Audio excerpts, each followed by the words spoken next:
James Prinsep, যার নামে আমাদের প্রিন্সেপ ঘাট, 1832 সাল নাগাদ এশিয়াটিক সোসাইটির জার্নালের এডিটর তিনি। সেই সালেরই অগস্ট মাসে এই জার্নালেই প্রকাশিত হলো খুব ইন্টারেস্টিং একটা প্রবন্ধ, নেপালের স্তন্যপায়ী জন্তু জানোয়ারদের নিয়ে ব্রিটিশ ন্যাচারালিস্ট BH হডসনের চমৎকার একটা study.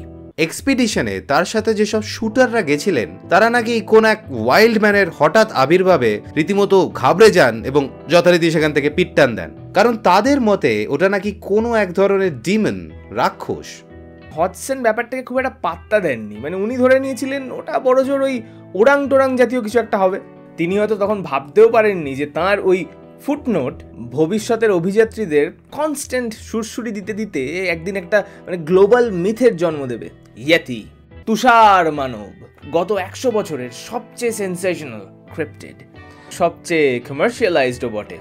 Yeti magazine yes, yeti film yes, yeti উপন্যাস yes, yeti comics yes, but no real yeti. যদিও আর্গুয়েবলি ভজহরিবাবুও নাকি একটা ইয়েতির দেখা পেয়েছিলেন একবার।